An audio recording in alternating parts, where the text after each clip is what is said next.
Lundi 22 mai, devant la même cour, j'ai été pris chez moi dimanche 21 mai. À l'époque de toute probation, j'ai été surpris, j'ai vu des individus qui n'ont même pas eu à décliner leur identité, qui m'ont braqué et m'ont embarqué de 2023. 2023, qui m'ont embarqué de fort dans un véhicule. Un véhicule de marque Land Cruiser de couleur blanche. Ils m'ont tabassé dans le véhicule, m'ont promené ici et là, je ne savais où ils m'amenaient, ils m'ont cagoulé. Et vers le 20h30, ils m'ont jeté comme un colis au casier judiciaire, à la police judiciaire du parquet. Je suis resté à la police judiciaire du parquet jusqu'au lendemain à midi. Et j'ai vu des individus débarquer et pour me demander de me suivre. J'ai été même tenté de poser la résistance, mais je me suis dit, je vais tomber dans leur piège, que je me soumette, que j'aille avec eux.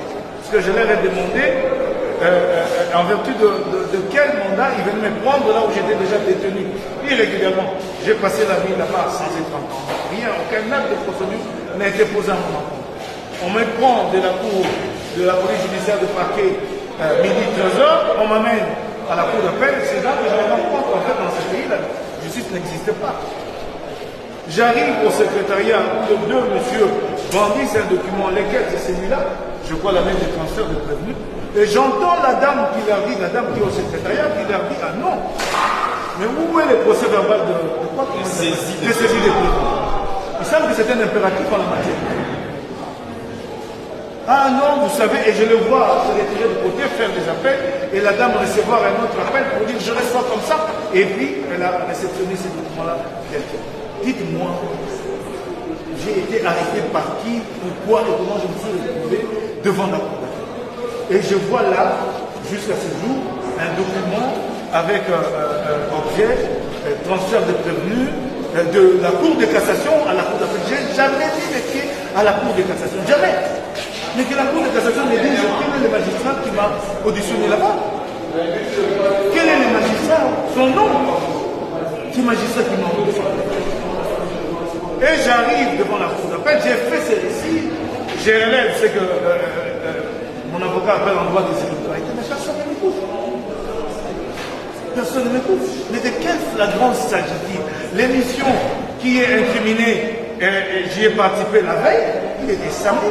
Le lendemain, dimanche, 18h30, je suis un citoyen connu de mon pays, on m'a convoqué lundi, j'allais répondre.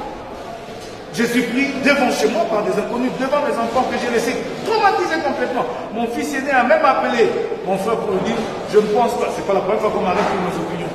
Et mon fils dit à ce moment-là à mon frère aîné, à mon frère, il dit, je ne pense pas que papa reviendra parce que cette fois-ci il a été pris par des criminels, c'est des gens qui sont venus, qui l'ont braqué, qui l'ont forcé par là.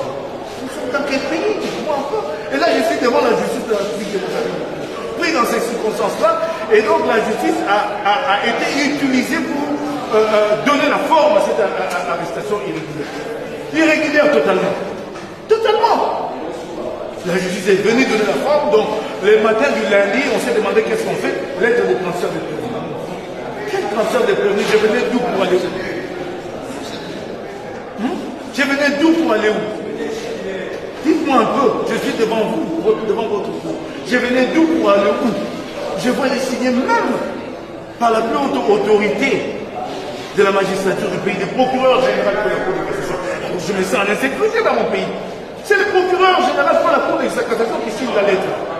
Dites-vous un peu. Je me sens en insécurité totale. Il ne m'a pas vu, aucun de ces avocats généraux, de ces magistrats ne m'a entendu. Il n'y a même pas le numéro de dossier. Ça n'existe pas. Vérifiez, lisez cette lettre-là, pas de numéro de dossier. J'arrive devant celui-là, j'ai eu pitié de lui. Les magistrats de la cour d'appel, les propriétés des bonnes fois. Mais qu'est-ce qu'il pouvait faire? Il n'avait aucun élément dans le dossier pour m'auditionner. Montrez-moi un peu le procès verbal. C'est une page comme ça. Il n'avait aucun élément en sa possession pour m'auditionner. C'est une page à peine quelques 4 ou 5 questions. J'ai eu pitié de lui. On lui a demandé simplement auditionner. Une page recto verso, à peine 5-6 questions, superficielles. Donc lui-même ne savait pas comment je me retrouvais là devant lui. Et dans ces conditions-là, on m'envoie ici. C'est dans ces conditions-là. J'ai comparé lundi, puisque la stratégie était de me condamner le plus rapidement possible par la procédure de flagrance. Le lendemain, mes avocats soulèvent l'exception de la constitutionnalité. S'il vous plaît, nous étions en procédure de flagrance. La Cour constitutionnelle prend 6 mois pour se prononcer. Alors que nous sommes en procédure de flagrance. Et depuis que je suis ici, 6 mois. Elle est saisie, le dossier lui est transféré. C'est, je crois, au mois d'octobre ou novembre qu'elle finalement elle se prononce. Alors, étions-nous en procédure de flagrance ou pas? Dites-le moi, vous qui utilisez le droit.